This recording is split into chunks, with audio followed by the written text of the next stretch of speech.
So hello guys, welcome back to India's best YouTube channel for IIT JEE Chemistry Advanced। और आज energy थोड़ी high है, क्योंकि हम पढ़ने जा रहे हैं बहुत ही मज़ेदार टॉपिक और one of my favourites, just like entropy, Gibbs energy and something like that. वैसा ही एक क्वांटम मैकेनिकल मॉडल, काफ़ी अलग सा मॉडल है। बहुत सारे क्वेश्चंस रहते हैं इसको लेके मन में कि क्या है ये, कैसे है। मैं गारंटी देता हूँ आपको कि आपके मन में इन लेक्चर्स के बाद इस टॉपिक को लेके एक क्लैरिटी आ जाएगी कि ये क्या है। ये नहीं बोल रहा मैं कि समझ आ जाएगा, समझ रहे हो, बहुत डिफरेंस है दोनों में। क्लैरिटी आ जाना और समझ आ जाना। समझ आना बहुत मुश्किल है कि ये आपको समझ आ जाए, लेकिन क्लैरिटी आ जाएगी। और अगर क्लैरिटी भी आ रही है तो समझ लो ये बहुत बड़ी अचीवमेंट है कि आपको क्लैरिटी आ गई है कि क्वांटम मैकेनिकल मॉडल है क्या। और ये जो टॉपिक है ये कुछ इस तरह का टॉपिक है कि आज पहले लेक्चर में तो मुझे सिर्फ मैं आपसे बात करूंगा थोड़ी बहुत, बस। समझ रहे हो, आपको लग रहा होगा कि क्या बात करेंगे यार, इसमें क्या बात करना। आओ, ये लिखा हुआ है हाइजेनबर्ग वगैरह वगैरह, पढ़ाना स्टार्ट करो सर, हमको तो ऐसे ही पढ़ाया गया है। इसीलिए शायद आपको समझ में नहीं आया होगा। अब आप बोलोगे नहीं सर समझ भी आ गया है। अब आप मुझे बताओ, जो आप ऑर्बिटल पढ़े होगे आपने 1s 2s 3s, क्या आपको वो एक्चुअली में समझ आया कि वो क्या है? एक्चुअल में फील आया उसका कि यार ये अच्छा ये है ऑर्बिटल? हाँ, आपने डेफिनेशन भी पढ़ा होगा, region where probability of finding electrons is maximum. But ये इसका जड़ समझ आया, रूट क्या है इसका? बहुत कम बच्चे ऐसे होंगे जिनको सच में इसका रूट पता होगा। तो ऐसे गोल्डन लेक्चर्स आपको मैं डिलीवर करने वाला हूँ, जहाँ अपनी पूरी अंडरस्टैंडिंग के साथ आपको मैं ये समझाऊंगा कि ये इसका रूट क्या है, कहाँ से आया। और इन लेक्चर्स को अगर आप प्रॉपरली फॉलो करते हो तो जेईई एडवांस बहुत छोटा लेवल होगा बोलना, है ना। जेईई एडवांस में जो QMM के क्वेश्चंस बनेंगे वो बहुत छोटा लेवल में बोल रहा हूँ। अब बहुत हाई लेवल तक भी, बहुत हाई लेवल जहाँ तक आप सोच लो, वहाँ तक भी अगर क्वेश्चन आता है QMM पे तो आप बना ले जाओगे फॉर श्योर। अगर एक टफेस्ट क्वेश्चन भी आ जाए QMM पे, आप बना ले जाओगे। 2017 में एक क्वेश्चन आया था, उतना टफ नहीं था, ठीक है, डुएबल था, बट क्या पता अब आने वाले 2023 में उससे थोड़ा और टफ आ जाए कुछ, तो उसके लिए आपको प्रिपेयर रहना पड़ेगा ना। 2017 में वो नया था क्वेश्चन आया था, ऐसा 3 मैचिंग वाला एक क्वेश्चन था, देखना। उसमें अगर आपको टर्म्स को अच्छे से नहीं पता है, आपको ग्राफ की अंडरस्टैंडिंग बहुत प्रॉपर नहीं है, तो शायद बहुत कम बच्चे ही उस क्वेश्चन को अटेम्प्ट कर पाए होंगे, बना पाए होंगे। तो चैप्टर का इम्पोर्टेंस बहुत ज़्यादा है। जैसा कि मैंने कहा कि पहला लेक्चर है, तो इस लेक्चर में मैं ज़्यादातर आपसे सिर्फ बात करूंगा कि भाई क्या है ये टॉपिक, क्या पढ़ने जा रहे हैं, उसका थोड़ा माहौल बनाएंगे और कुछ नहीं अभी, ठीक है। तो एक्चुअली में हम यहाँ पे पढ़ने जा रहे हैं इलेक्ट्रॉन का मॉडल, मतलब एटम का मॉडल, आई मीन टू से, कि एक एटम दिखता कैसा है, शुरुआत कहाँ से हुई। मोटा मोटी जो सही शुरुआत हुई है वो अपना रदरफोर्ड मॉडल से हुई, आप ऐसा मान लो। आपने रदरफोर्ड मॉडल पढ़ा, उससे भी पहले थॉमसन के प्लम पुडिंग मॉडल और वगैरह वगैरह, वो सब मॉडल्स आपने पढ़े थे। फिर जो एक ड्रास्टिक डिस्कवरी हुई वो थी न्यूक्लियस की, रदरफोर्ड मॉडल आपने पढ़ा। फिर आपने बोर्स के पोस्टुलेट पढ़े, बहुत ही सुंदर है बोर्स के पोस्टुलेट। आपको मैं क्वांटम मैकेनिकल मॉडल से बोर्स के पोस्टुलेट को भी कनेक्ट करके दिखाऊंगा। इसका जब फिनिश होगा ये टॉपिक, तब अपन बोर्स के साथ उसको कनेक्ट भी करेंगे, तब आपको समझ आएगा कि जो बोर्स के पोस्टुलेट्स थे उनकी क्या महत्व है। ऑल्दो जो बोर्स है वो सिंगल इलेक्ट्रॉन सिस्टम के लिए ही वैलिड है, आपने ऐसा भी पढ़ा होगा, ठीक है सर, ये भी पढ़ा है। तो ये किसके लिए एप्लीकेबल है? ये तो खैर सभी चीज़ों के लिए एप्लीकेबल है, बट इसको बहुत अच्छे से ऐसा समझ पाना, जितना ईजिली आपने बोर्स के पोस्टुलेट्स को समझा, वो पॉसिबल नहीं है। बोर्स के पोस्टुलेट्स को भी कहाँ आपने समझा, आपने मान लिया कुछ बातों को। तो जैसे angular momentum is integral multiple of h/2 पाई, ये पोस्टुलेट था, हम मान लेते हैं कि यार हाँ ये पोस्टुलेट था, मान लेते हैं ऐसा। उसके पीछे उसकी क्या थॉट रही होगी, क्या रही होगी, उन पे हम क्वेश्चन नहीं करते, हम मानते हैं कि हाँ यार ये ऐसा है। तो कुछ इसी तरह से ये चैप्टर भी चलेगा आगे। और मैं आपको एक बात बता दूं, आपने ये भी स्टेटमेंट सुना होगा कि ये जो इलेक्ट्रॉन्स हैं या फिर जो माइक्रोस्कोपिक पार्टिकल्स हैं, ये क्लासिकल मैकेनिक्स इन पे नहीं लगती, ये कोई क्वांटम मैकेनिक्स है, ये उसको फॉलो करते हैं। अब ये स्टेटमेंट ठीक है, सुन के तो ठीक लगता है, कुछ लगता है कि हाँ कुछ नया सा है, बट इसका मैं आपको सिंपल मीनिंग आपको बताता हूँ। पहले आपको लग रहा होगा यार ये क्या मतलब है इन बातों का, बहुत ज़्यादा मतलब है, ठीक है। तो आप इसको स्किप मत करना, सुनना अच्छे से कि मतलब क्या है। ऐसे नहीं कि आए और आए हाइजेनबर्ग अनसर्टेनिटी लिखा दिए, डेल्टा एक्स डेल्टा पी वगैरह वगैरह, श्रोडिंजर इक्वेशन लिख दिए, बस इक्वेशन ही लिख के स्टाइल मार रहे हैं। वो नहीं करना है यार, उसका कोई मतलब नहीं। इक्वेशन कोई भी लिख सकता है, किताब से लाके छापना ही होता है इक्वेशन को, कुछ नहीं करना होता उसमें। मेन है thought, understanding of the topic, वो सबसे इम्पॉर्टेंट चीज़ है, वो मैटर करती है। तो मैं बात कर रहा था किसकी, इलेक्ट्रॉन्स की। तो जैसा कि मैंने कहा कि जो यूनिवर्स के सबसे डीप सीक्रेट्स हैं ना, वो इलेक्ट्रॉन्स या फिर जो माइक्रोस्कोपिक लेवल है ना, वहीं छुपे पड़े हैं। बहुत अच्छे से हमको भी नहीं पता इनके बारे में, तो हम इनको बोलते हैं कि ये क्लासिकल मैकेनिक्स फॉलो नहीं करते, ये फॉलो करते क्वांटम मैकेनिक्स। इसका सिंपल मीनिंग आपको मैं बता रहा हूँ। इसका सिंपल मीनिंग आप ऐसे समझो कि जैसे मैंने आपको कहा कि कोई भी एक शेप मैंने कहा आपको, सपोज क्यूबॉइड कहा मैंने, तो आपके मन में क्यूबॉइड का इमेज बना ना। क्यों बना? क्योंकि आपने क्यूबॉइड देखा है, आपने देखा है हाँ यार ये क्यूबॉइड होता है। जैसे मैंने कुछ कहा, मैंने आपको कहा कि भाई कोई कलर इमेजिन करो, तो आप एक कलर इमेजिन करोगे और वो कलर वही होगा जिस कलर को आपने कहीं ना कहीं अपनी दुनिया में आपने कहीं ना कहीं देखा होगा, उस कलर को आप वैसा ही कलर इमेजिन करोगे फॉर श्योर। बस यहाँ पे अब क्या दिक्कत हो रही है कि हमें इलेक्ट्रॉन्स के बिहेवियर को समझना है कि वो कैसे एक्ट कर रहे हैं, काम कैसे कर रहे हैं, वो क्या कर रहे हैं, हमको समझना है। अब हमारी समझ कहाँ तक है? हमारी समझ तो वहीं तक है ना जहाँ तक हमने चीज़ों को देखा है। हम जैसे इस दुनिया को देख रहे हैं, हमारी समझ तो वहीं तक है। समझना, मेरी बात को समझना।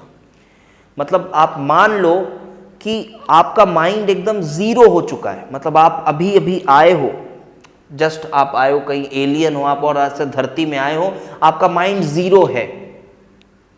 तो उससे पहले जब आपका माइंड ज़ीरो है तो आपको थोड़ी ना पता है कि क्यूबॉइड क्या है। तो अगर आपको इनको समझना है ना, चीज़ों को, इस चैप्टर को, क्वांटम मैकेनिकल मॉडल को अगर आपको समझना है तो आपको अपने दिमाग को ज़ीरो करना पड़ेगा। और आप कितना भी कोशिश कर लो ये काम करने की, ये काम हो नहीं सकता। आप कितना भी कोशिश कर लो ये काम करने की, ये काम नहीं हो सकता। तो इसलिए क्वांटम मैकेनिकल मॉडल समझ में आ जाना, पहले ही मैं बता दे रहा हूँ, पॉसिबल नहीं है कि फील हो जाएगा। फील नहीं होगा किसी को, बट हाँ एक क्लैरिटी आ जाएगी, इसकी गारंटी। अगर कोई इंसान कह रहा है ना कि क्वांटम पढ़ो यार तब समझ में आता है कि गज़ब होता है, क्या फील आता है, ऐसा है वैसा है, एक्चुअली में उसने भी नहीं पढ़ी है, वो स्टाइल मारने के लिए आपको कह रहा है। आप इस बात को समझो। तो आई होप थोड़ा बहुत कनेक्ट कर पा रहे होगे आप बातों के साथ। आज के क्लास में तो नॉर्मल हाइजेनबर्ग पे ही बात करते करते समय निकल जाएगा। जो असली क्लाइमैक्स आएगा वो सेकंड लेक्चर में आएगा, ठीक है। क्लाइमैक्स जब आएगा, अभी तो शुरुआत का कुछ ट्रेलर टीज़र ऐसा जो भी बोलना है बोल लो। तो जो पूरे रहस्य हैं ना, वो एक्चुअली में इलेक्ट्रॉन्स और माइक्रोस्कोपिक लेवल पे हैं। तो हमें क्या करना है, हमको नहीं पता ये क्या है, लेकिन हमको इनके बिहेवियर को समझना है। तो हमें किसी ऐसी चीज के साथ इसको रिलेट करना पड़ेगा, किसी ऐसी चीज के साथ रिलेट करना पड़ेगा, ध्यान से सुनना, ऐसी चीज के साथ रिलेट करना पड़ेगा जिससे हम फैमिलियर हैं और अगर हम उसको उसके साथ रिलेट कर दें, उसको मतलब इलेक्ट्रॉन को उस चीज के साथ रिलेट कर दें जिसके साथ हम फैमिलियर हैं, तो जो इलेक्ट्रॉन्स का बिहेवियर है ना वो समझ में आने लगे। जो रिजल्ट्स हैं, जो एक्सपेरिमेंट्स हुए, एक्सपेरिमेंट्स के जो रिजल्ट्स हैं उसको समझने के लिए अगर हम इलेक्ट्रॉन को कुछ मान लें, ऐसा मान लें जो हमने देखा है, तो हम उसको मान लेंगे। हम बिल्कुल आंखों में पट्टी बांध के आप उसको मान लेंगे कि हाँ भाई ऐसा है इलेक्ट्रॉन। और आपने सुना भी होगा ये शब्द कि इलेक्ट्रॉन को हम क्लाउड से थोड़ा बहुत पढ़ते हैं, आप पूरी बॉन्डिंग पढ़े होगे आपने और बाइटल वगैरह पढ़ा, तो electron cloud, electron cloud, cloud के जैसा हम बोलते हैं इसको। तो क्या क्लाउड है इलेक्ट्रॉन? सच्चाई तो मैंने आपको बताई। क्या है इलेक्ट्रॉन? कुछ ऐसी चीज है जिसको हमने देखा ही नहीं, जो हमारे दुनिया की नहीं है, उसके लिए यूनिवर्स के जो मायने हैं ना वो बिल्कुल अलग है। आप समझो, इसके लिए जो यूनिवर्स के मायने हैं वो बिल्कुल अलग हैं, लेकिन हम उनको पढ़ना चाहते हैं, हम उनको समझना चाहते हैं, तो हम अपनी बुद्धि तक ही हम उसको समझ सकते हैं। तो देयरफॉर हम उसको क्या बोलते हैं कि भाई वो क्या है? वो इलेक्ट्रॉन क्लाउड है। इसी तरह से जैसे लाइट है, जैसे लाइट की बात करते हैं, फोटॉन्स की बात करते हैं, क्या है ये सब? ये सब आप पूरे चैप्टर में पढ़ के आ रहे हो, है ना? ये सब कुछ आप ये पूरे चैप्टर में पढ़ के आ रहे हो। अभी एक्चुअली मैं उसको डिटेल में तो नहीं पढ़ा रहा, नहीं तो फिर उसको पढ़ाने में मुझे 3-4 लेक्चर लग जाएंगे। मैं बस आपको बातें बता रहा हूं ताकि हम ये पढ़ने के लिए प्रिपेयर हो जाएं प्रॉपरली। लाइट की बात करते हैं। लाइट डुअल नेचर है। कितनी सच्चाई है इस बात पे? अगेन समझ में आ रहा है डुअल नेचर से। अब कोई डुअल नेचर थोड़ी ना होता है कि वेव भी है, पार्टिकल भी है। क्या है ये? अब वो क्या है वो नहीं पता, समझ रहे हो? वो कुछ है, पता नहीं क्या है, वो कुछ है, ऐसे सोचना होता है। बट हमारे जो एक्सपेरिमेंटल रिजल्ट्स हैं वो कभी कभी कुछ रिजल्ट्स ऐसे हैं, जैसे कि आपने फोटो इलेक्ट्रिक इफेक्ट पढ़ा, जैसे आपने ब्लैक बॉडी रेडिएशन पढ़ा, ये सब जो इफेक्ट्स हैं, अगर ये लाइट के इफेक्ट्स हैं, तो अगर हम लाइट को पार्टिकल मान लें, जिसमें आप फोटॉन्स वगैरह पढ़ते हो कि फोटॉन्स होते हैं पैकेट्स ऑफ एनर्जी, E=h μ वगैरह वगैरह, जो भी आपने प्लैंक्स क्वांटम थ्योरी पढ़ी होगी। तो अगर हम उसको पार्टिकल मान लें तो वो फिनोमेनाज हमको समझ आ जाते हैं कि हाँ समझ आ रहे हैं। उसका भी जो ग्राउंड है वो तो थियोरेटिकल ही है। फिर कुछ phenomenas like interference of light, diffraction वगैरह वगैरह, जो भी चीज़ें फ्रिंजेस वगैरह आप पढ़ते हो, वहाँ पार्टिकल नेचर से समझ ही नहीं आता कुछ। हम पार्टिकल मान लें तो वो थ्योरी फेल हो जाती है, समझा ही नहीं पाती है। तो हम वहाँ पे क्या बोल देते हैं कि यार ये वेव है। अब पहली गलतफहमी आती है ना कि वेव बोलते ही आपके मन में ना कुछ ऐसा सा बन जाता है कि ये वेव है। वेव मतलब ये, अगर आपने अभी अच्छे टीचर से पढ़ा होगा अभी फ़िलहाल तक, तो आपको ये तो पता होगा कि वेव मतलब ऐसा ही नहीं सोचना होता है। वेव मतलब ये, वेव भी एक मैथमेटिकल चीज़ है, मैथमेटिकली होती है वेव, जो भी है। अब वेव पे नहीं जाएंगे, नहीं तो अपना टॉपिक डेविएट हो जाएंगे। तो आप ये बात समझो कि ऐसा नहीं है वेव मतलब ऐसा आप सोच रहे हो। अब जैसे फोटॉन्स का मैंने आपको बताया कि फोटॉन्स E=h μ। अब बच्चे आधे तो इसी में कंफ्यूज पड़े रहते हैं। अब टीचर कैसे समझा देता है, बेटा म्यू मतलब फ्रीक्वेंसी। देखो अगर फोटॉन पार्टिकल है वो ऐसे चल के आ रहा है तो उसकी फ्रीक्वेंसी ज़्यादा है, ऐसे आ रहा है तो उसकी फ्रीक्वेंसी कम है। क्यों? क्योंकि हम तो इसी को वेव मानते हैं। ये वेव ऐसा हो रहा है मतलब वेव है, तो इसी को अपन फ्रीक्वेंसी मान लेते हैं, है ना? मैं भी ऐसे ही माना करता था आज से 8-10 साल पहले। आज से 8-10 साल क्या बोलूँ मैं, आज से 5-6 साल पहले मैं भी ऐसा ही मान रहा होता था। और आप भी अभी ऐसा ही मानते होगे शायद, और हो सकता है बहुत सारे टीचर्स भी आपको ऐसे ही बताते हो कि ये क्या है, सॉरी ये फोटॉन है, ये कुछ इस तरह से चल रहा है, ये फोटॉन है। तो देखो यहाँ पे ये वेव, ये देखो इसकी फ्रीक्वेंसी ज़्यादा है ना तो इसकी एनर्जी ज़्यादा है। ये देखो फिर आपके मन में आ जाता है यार आप तो अभी पार्टिकल बोल रहे थे इसको, अभी आप पार्टिकल बोल रहे थे, अब आप इसको वेव की तरह बना रहे हो। पहली बात तो वहीं पे आ गई यार कि ये वेव ऐसा मतलब वेव नहीं होता, पहली बात।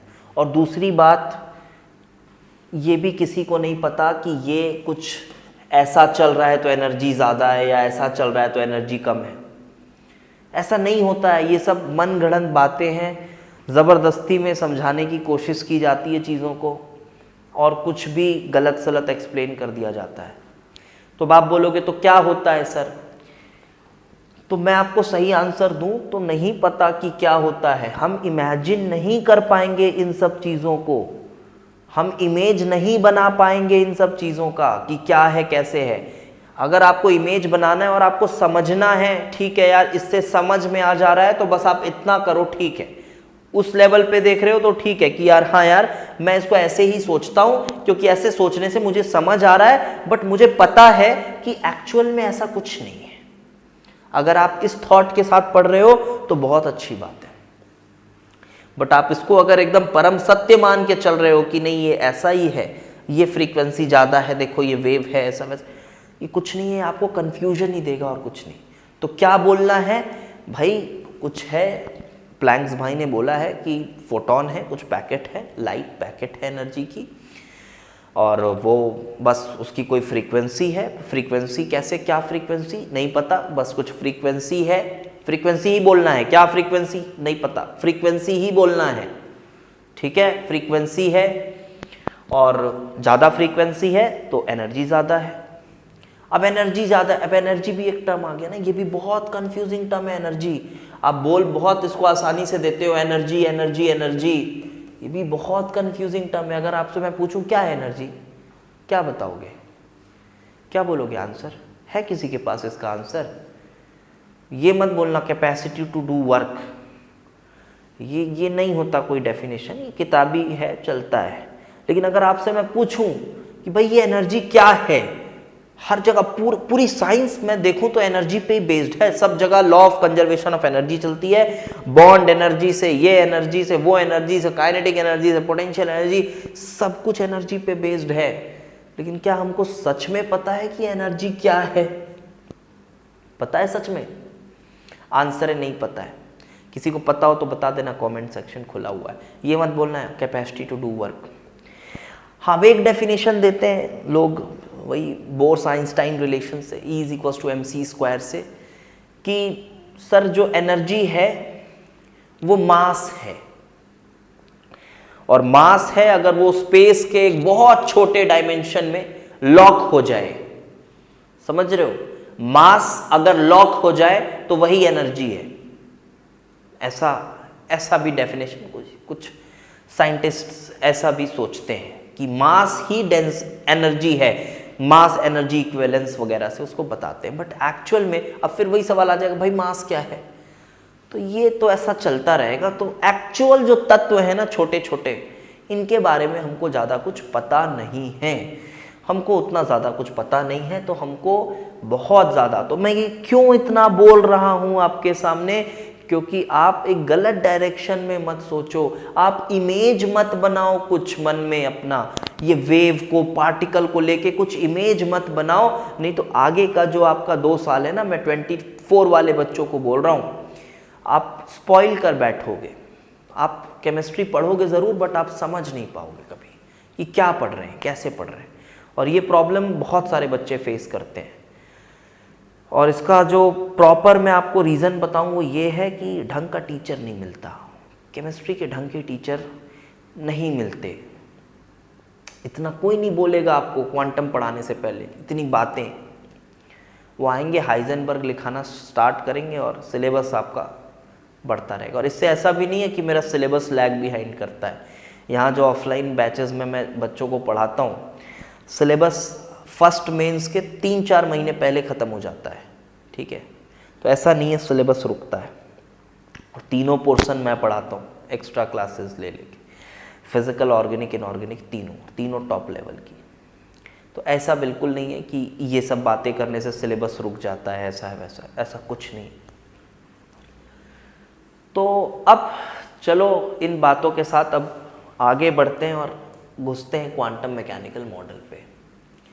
तो हम इसमें पढ़ेंगे क्या, हम पढ़ेंगे एटम्स का बिहेवियर या एटम का मॉडल है ये। इसके पहले आपने पढ़ा है बोर्स का मॉडल और आपने पढ़ा है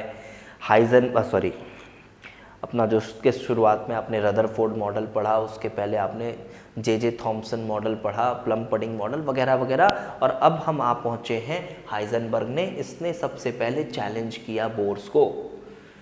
बोर्स तो ये कह रहा था कि भाई देखो बीच में न्यूक्लियस है, इधर शेल है, शेल में इलेक्ट्रॉन है, और जो मेरे पोस्टुलेट्स हैं वो सिंगल इलेक्ट्रॉन सिस्टम के लिए बहुत अच्छे से वैलिड हैं। और मैं आज भी मानता हूँ कि जो बोर्स के पोस्टुलेट्स हैं बहुत अच्छे हैं, वो बहुत गजब के पोस्टुलेट्स हैं, उनका कोई कंपैरिजन नहीं है। सिंगल इलेक्ट्रॉन सिस्टम की बात करूं, कोई कंपैरिजन ही नहीं है।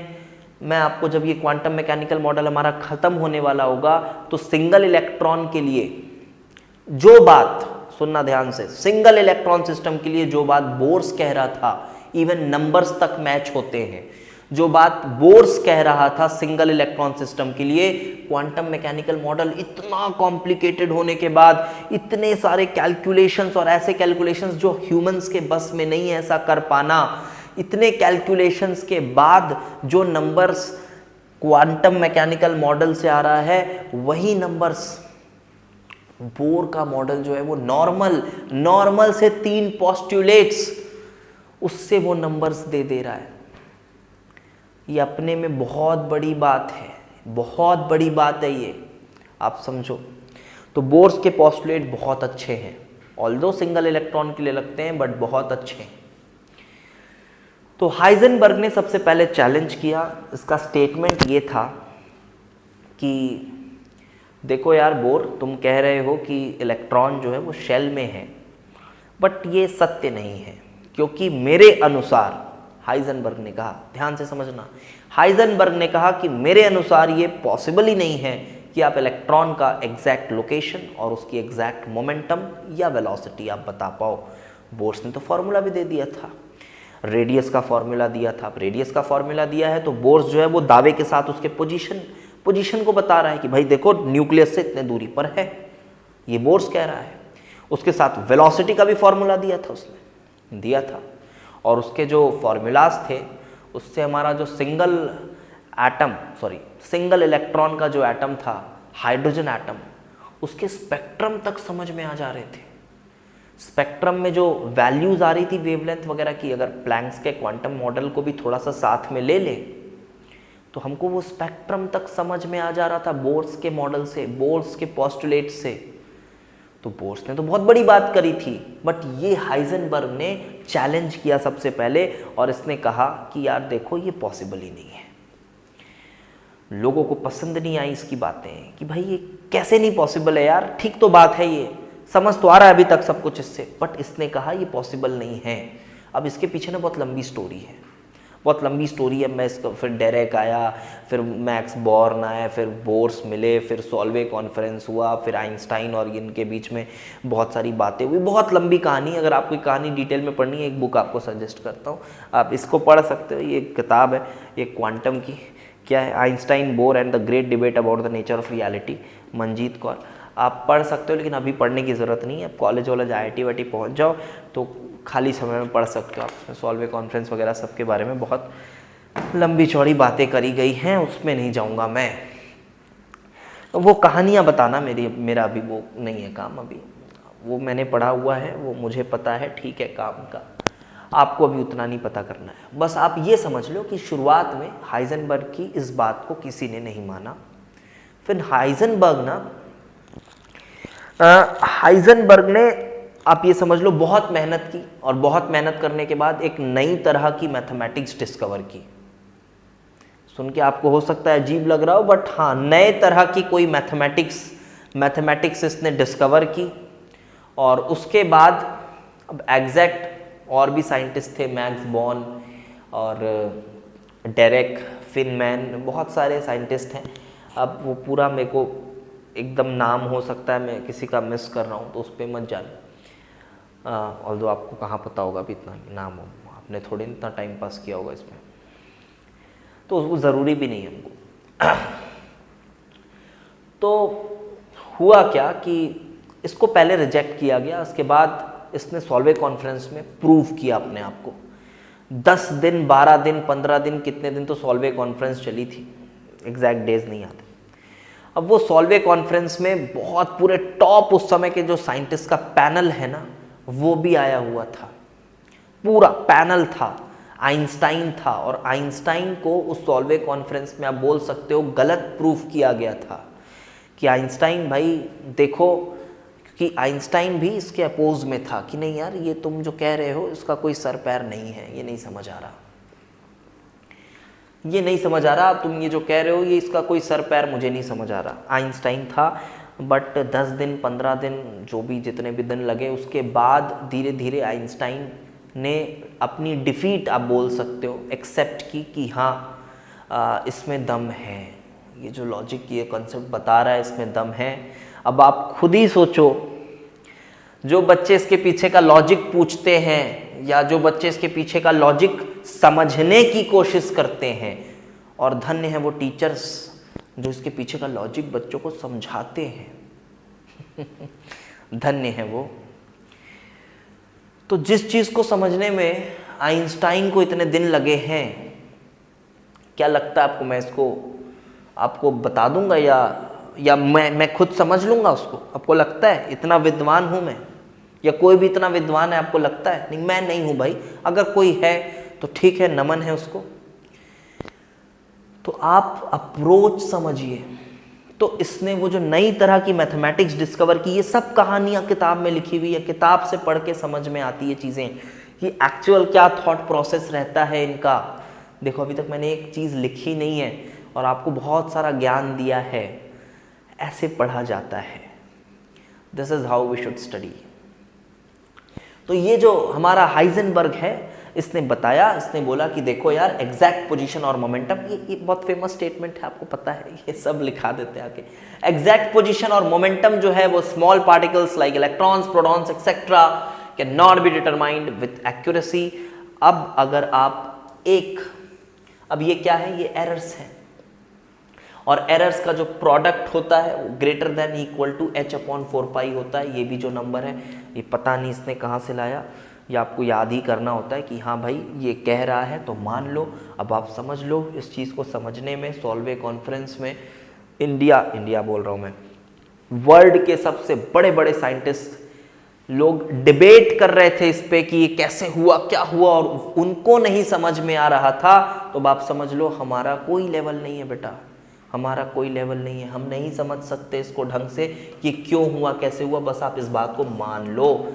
हाँ, तो पहली बात सर समझ आई, हाइजेनबर्ग अनसर्टेनिटी प्रिंसिपल तो समझ में आया कि हाँ इसको हमको मान लेना है। अब कुछ लोग इसको समझाते हैं, फिर किससे समझाते हैं मैं बता रहा हूँ। कुछ अच्छे पब्लिकेशन की किताबों में भी ये चीज़ लिखा हुआ है, बट नहीं है सही यार। मतलब समझने के लिए ठीक है छोटे लेवल पे, हाँ यार सर समझ आ जाता है, मैं भी आपको बता दे रहा हूँ। शायद हो सकता है आपने भी उसको इस तरह से समझा हो, आपको भी समझ में आया हो उससे, बट आपका दिल दुखेगा। बट सच्चाई ये है कि ऐसा कुछ नहीं है यार, ये समझ में नहीं आ सकता। तो देखो इसको क्या समझाने की कोशिश करते हैं लोग, कि मैं फिर से बोल रहा हूँ, ये मेरे स्टेटमेंट्स नहीं हैं, ये अच्छे पब्लिकेशन की बुक्स में भी ये बात लिखी हुई है और आपको समझ में भी आ जाता है। आपका दिल ज़रूर दुखेगा थोड़ा, बट फिर भी आप समझो क्या बोलते हैं उसमें। ये बोलते हैं कि एक ऑप्टिक्स का लॉ है कुछ, ये मुझे भी बहुत अच्छे से ये सब नहीं पता। क्यों ही पता रहेगा, मैं क्यों पता करूं भाई, मेरे को पता है वो गलत है तो मैं क्यों उसको सीखूं।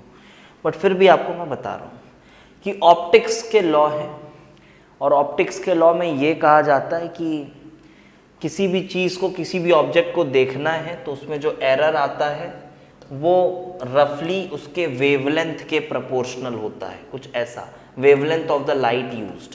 तो उसके जो एरर आता है उसकी पोजीशन में, वो वेवलेंथ के लगभग आसपास होता है।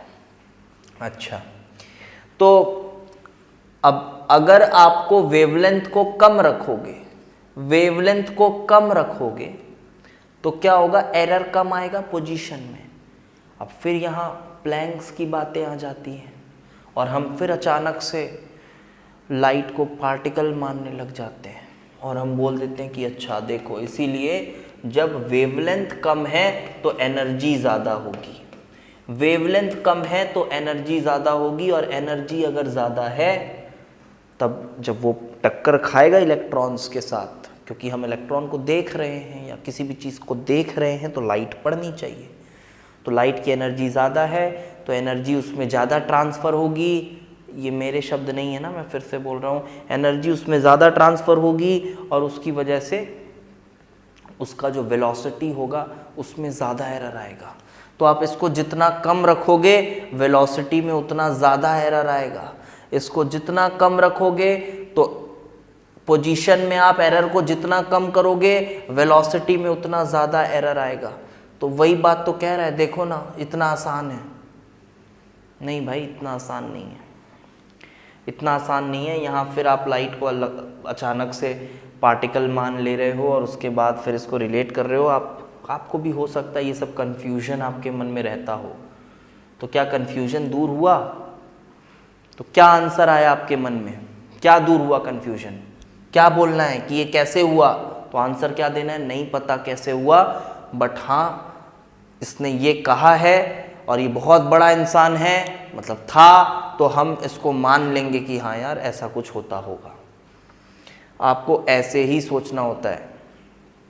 इसके बाद इस हाइजेनबर्ग अनसर्टेनिटी प्रिंसिपल से मैं ऊपर से बता रहा हूँ भाई, एक बात और प्रूव होती है, लोग ऐसा भी प्रूव करते हैं इससे कि जो इलेक्ट्रॉन है वो न्यूक्लियस के अंदर नहीं हो सकता। वो कैसे प्रूव होता है? बहुत बेसिक सी बात है, इसलिए उसको मैं बहुत हाइप दे के लिखूंगा नहीं, आपको समझा रहा हूँ, आपको बिल्कुल समझ में आ जाएगा, थोड़ा भी अगर कॉमन सेंस है तो इसके लिए एक कॉन्ट्रडिक्शन का मेथड यूज़ किया जाता है, मेथड ऑफ कॉन्ट्रडिक्शन। और ये कहा जाता है कि मानो एटम है, अब एटम की कुछ साइज है 10⁻⁻15 मीटर के आसपास, एज सजेस्टेड बाय रदरफोर्ड। उसने साइज भी न्यूक्लियस की बताई थी ना, नॉट एटम, न्यूक्लियस की साइज। तो जो न्यूक्लियस की साइज है वो उसने बताई थी कुछ 10⁻⁻15 मीटर के आसपास रहती है साइज ऑफ न्यूक्लियस। क्या है ना, नंबर्स थोड़ा मुझे अच्छे से नहीं याद रहते, पता नहीं मेरे साथ ये प्रॉब्लम है, तो हो सकता है मैं नंबर कभी बोलने में गलती कर दूँ, तो आप वो समझ लेना, ठीक है? वो करेक्शन में कमेंट को पिन विन करके दे दूँगा। नंबर नहीं याद रहते ढंग से मेरे को थोड़ा। तो क्या है, हाइजेनबर्ग क्या कहना चाह रहा है कि यार इलेक्ट्रॉन, मतलब ये तो ये कह रहा है, बट इसके थ्रू हम ये पता लगा सकते हैं कि जो इलेक्ट्रॉन है वो न्यूक्लियस के अंदर नहीं हो सकता, इसकी पॉसिबिलिटी असंभव है, ये नहीं हो सकता। कैसे? हाँ, ऐसा कुछ करा जाता है कि मान लो, पहले मान लो मेथड ऑफ कॉन्ट्रडिक्शन, मान लो कि इलेक्ट्रॉन जो है वो न्यूक्लियस के अंदर है, तो न्यूक्लियस के अगर अंदर है तो मैक्सिमम एरर कितना हो सकता है? मैक्सिमम एरर इन पोजीशन कितना हो सकता है? तो आप बोलोगे यार यहाँ इलेक्ट्रॉन है और मैक्सिमम एरर हम यही कर सकते हैं कि हम बोल रहे हैं इलेक्ट्रॉन यहाँ है, this is the maximum error. इससे बड़ा एरर तो हो नहीं सकता, मतलब उसके डायमीटर के आसपास ही मैक्सिमम एरर होगा। तो डायमीटर की वैल्यू बोर्स ने, अरे रदरफोर्ड ने सजेस्ट की न्यूक्लियस के डायमीटर की, तो उसकी वैल्यू को लो, वो मैक्सिमम एरर है। और उसके बाद ना आप एरर इन वेलोसिटी निकाल लो, एज्यूमिंग कि ये इक्वल है, अप्रॉक्सीमेट करके। कैसे? Delta x into m delta v is equal to h/4π करके आप निकालो, तो आपका जो डेल्टा वी का वैल्यू आएगा ना, बिकॉज देखो डेल्टा एक्स पता है आपको, ये डेल्टा एक्स है, एम ऑफ इलेक्ट्रॉन पता है, ये भी कांस्टेंट है। अब आप ये निकालो, मैं टाइम पास नहीं करूंगा ये पूरा कैलकुलेट करके, आप ये समझ लो। डेल्टा वी जब मैं निकालूंगा ना, तो जो डेल्टा वी आएगा वो स्पीड ऑफ लाइट से भी ज़्यादा आ जाएगा। और ये ऑब्वियसली इम्पॉसिबल है कि इलेक्ट्रॉन को हम एक इलेक्ट्रोमैग्नेटिक वेव माने, पार्टिकल माने, जो मानना है मानो, बट उसकी स्पीड जो है वो स्पीड ऑफ लाइट से ज़्यादा तो नहीं आ सकती, और वो भी स्पीड नहीं आ रही, एरर। और वो एरर जो है वो भी मिनिमम एरर, क्योंकि ये तो मैक्सिमम एरर हमने लिखा, तो वेलोसिटी, मिनिमम वेलोसिटी में जो एरर आ रहा है वो error he speed of light से ज़्यादा की वैल्यू आती है। इससे ये समझ में आता है कि न्यूक्लियस के अंदर इलेक्ट्रॉन नहीं हो सकता। ये एक नॉर्मल सा इसका कंक्लूजन है जो हम लोग समझ सकते हैं, ठीक। और इसके बाद ही शुरुआत होती है असली क्वांटम मैकेनिकल मॉडल की। तो this is just the beginning, और इसके बाद शुरुआत होती है श्रोडिंगर वेव इक्वेशन की, और यहाँ से काया पलट हो जाती है पूरी। और फिर जो इलेक्ट्रॉन्स की दुनिया है, जो माइक्रोस्कोपिक पार्टिकल्स की दुनिया है, एक रिवॉल्यूशन सा आएगा, और अब हम उसको समझने की कोशिश करेंगे। लेकिन हाँ, कैसे समझना है, इसको अपनी दुनिया से रिलेट नहीं करना है, इसको आपको माइंड को ज़ीरो करके पढ़ना है। तो आई होप मैंने बहुत सारी ज्ञान की बातें की है पहले लेक्चर में, और आपके भी दिमाग में कुछ बातें घुसी होंगी। तो मिलते हैं आपके साथ अगले लेक्चर में with Schrodinger wave equation and its elaboration. Okay, और एक बात कहना चाहूँगा, वीडियोस को अगर आप शेयर नहीं करोगे, ज़्यादा से ज़्यादा नहीं आएंगे अगर हमारे पास ऑडियंस, तो फिर मेरा भी मोटिवेशन डाउन होगा और वीडियोस भी आना धीरे धीरे कम होने लगेंगी। तो आपसे उम्मीद ये करता हूँ मैं कि आप ज़्यादा से ज़्यादा वीडियोस को शेयर करो, ज़्यादा से ज़्यादा शेयर करो, ठीक है। सब्सक्राइब तो आप करोगे ही यार अगर आपके पास वीडियो पहुँच गई है, क्योंकि मुझे अपने क्वालिटी पे भरोसा है कि सब्सक्राइब तो बच्चा कर ही लेगा, और अगर नहीं कर रहा है तो फिर वो क्वालिटी बच्चा नहीं है, तो फिर मुझे कोई फ़र्क नहीं पड़ता फिर, है ना। तो आपको वीडियोस को देखना है, सीखना है, पढ़ना है, और ज़्यादा से ज़्यादा शेयर करना है, ठीक है। Thanks for watching.